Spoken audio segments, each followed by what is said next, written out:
მე მინდა მადლობა გადავუხადო 5 კონკრეტულ ქვეყანას, რომელმაც ქართული ხალხის მხარდამჭერი პოზიცია დააფიქსირა ამ საბჭოზე.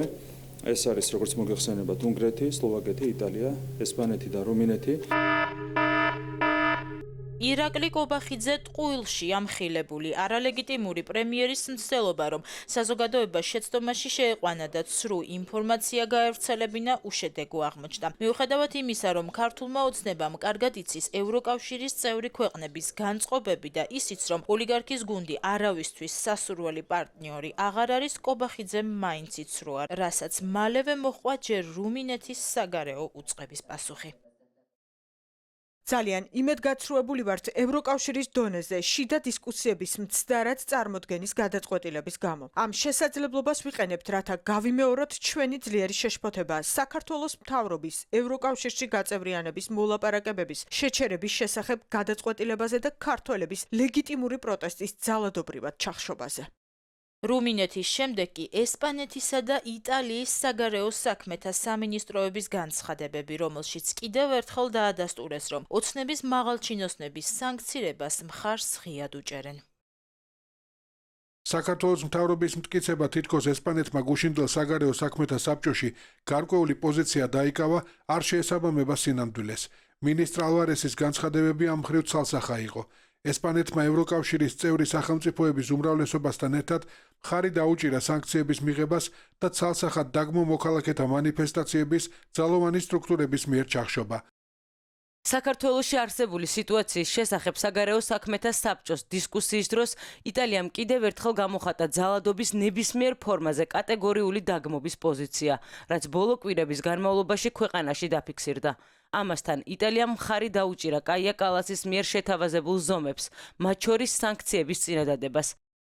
ისტორიაში პირველად ივანიშვილის მთავრობის მიერ სოციალურ ქსელში გავრცელებული განცხადება ცრუ ინფორმაციად მოინიშნა პლატფორმა X-ზე. ილონ მასკის პლატფორმაზე საქართველოს მთავრობის მიერ გაზიარებულ ინფორმაციას თან ახლავს შენიშვნა, სადაც კობახიძე ტყუილის გავრცელებაშია მხილებული. ასეთი შემთხვევა პოლიტიკოსებთან დაკავშირებით უპრეცედენტოა. ირაკლი კობახიძის მტკიცება რუმინეთის, იტალიისა და ესპანეთის შესახებ მცდარია. ესპანეთმა, რუმინეთმა და იტალიამ მათი პოზიციები განმარტეს, რომელიც კობახიძის განცხადებას ეწინააღმდეგება. კობახიძის მცდელობა, რომ საზოგადოების განზრახ შეცდომაში შეყვანა, იყო ამას ცხადყოფს ის განცხადებებიც, რომელიც ევროკავშირის საგარეო საქმეთა მინისტრების შეხვედრის დაწყებამდე გაკეთდა და რომლითაც დასტურდება, რომ ოცნების ხელისუფლებას მხოლოდ უნგრეთისა და სლოვაკეთის მხარდაჭერა აქვს. ევროკავშირის საბჭოს დაწყებამდე კაფეო პოზიცია დააფიქსირა რუმინეთის საგარეო საქმეთა მინისტრმაც, რომელიც კობახიძემ ოცნების გულშემატკივრად გამოაცხადა.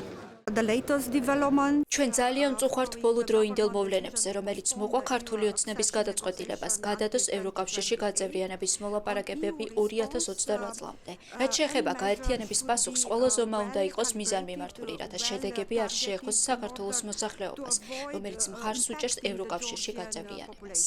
ყოფილ დიპლომატებს არ ახსენდებათ მსგავსი უპრეცედენტო ფაქტი დიპლომატიურ ურთიერთობებში. ამბობენ, რომ ეგრეთ წოდებული ხელისუფლების მიზანი პარტნიორებთან ურთიერთობების საბოლოო გაწყვეტაა. საერთაშორისო ექსპერტების თქმით, არალეგიტიმური პრემიერის განცხადებებს პარტნიორებისთვის პოლიტიკური დატვირთვა აღარ აქვს, თუმცა ოლიგარქის გუნდი ამ ქმედებებით შეურაცხყოფას სახელმწიფო ინსტიტუტებსა და ქართველ ხალხს აყენებს.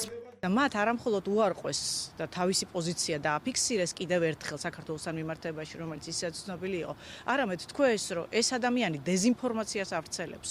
ანუ მოსიარულე პროპაგანდისტია კაციო, რომელიც გამოვიდა და საჯაროდ ყვება იმას, რასაც საერთოდ ადგილი არ ქონია. მსოფლიო იცნობს საქართველოს როგორც დემოკრატიულ განვითარებულ ცივილიზებულ ქვეყანას და იცნობს კობახიძეს როგორც რაღაც ტყუილების პროპაგანდისტს, რომელიც კრემლიდან დაწერილ ტექსტებს უბრალოდ ზეპირად იმეორებს. პირადად კობახიძის რეპუტაცია უკვე აღარ არსებობს, მაგრამ ის ხო საკუთარ თავს ქვეყნის პრემიერ-მინისტრს ეძახის მინიმუმ, ხო? შესაბამისად, ეს არის პრემიერ-მინისტრის ინსტიტუტისთვის რეპუტაციის შელახვაც, ზოგადად საქართველოს მთავრობისთვის და ფაქტობრივად ქვეყნის რეპუტაციის, მიწაში ჩადება არის. ოლიგარქის გუნდს აღარ შერჩა სახელმწიფოებრივი ღირსება, ასე აფასებს თავდაცვის ყოფილი მინისტრი კობახიძის ტყუილებს. თინა ხიდაშელი ამბობს, რომ ოცნებამ ყველანაირი წითელი ხაზი გადაკვეთა და მათი ტყუილები ქვეყნისთვის საშიშ ფორმას იძენს. კონკრეტული ქვეყნები დაასახელა, ესე აბსტრაქტულად რო ელაპარაკა კიდე არა უშავს და კონკრეტული ქვეყნები დაასახელა. წინასწარ იცოდა მან, რა თქმა უნდა, რომ აუცილებლად მოყვებოდა ამას პასუხი, მაგრამ ამის მიუხედავად ეს მაინც გააკეთა. ყველაზე სახიფათო არის სწორედ ეს მდგომარეობა, როდესაც გაქვს განცდა, რომ აბსოლუტურად არავითარი სახელმწიფოებრივი ღირსება, სახელმწიფოებრივი რეპუტაციის შელახვა აღარ აწუხებთ ადამიანებს, რომლებიც თავიანთ თავებს, როგორც პრემიერ-მინისტრებს, პარლამენტის თავმჯდომარეებს ეძახიან. ფაქტი ერთია, ივანიშვილის ხელისუფლებას არ აქვს დასავლელი პარტნიორების ლეგიტიმაცია და ევროკავშირის წევრი 27 ქვეყნიდან ოლიგარქის გუნდის ინტერესებს მხოლოდ უნგრეთი და სლოვაკეთი იცავს. ისიც ფაქტია, რომ დიპლომატიური პასპორტების მქონე პირების სანქცირებაზე ევროკავშირი უკვე შეთანხმებულია. ევროკავშირის უმაღლესი წარმომადგენელი კი დამატებითი ზომების მიღებას და სანქციების გაფართოებას აანონსებს.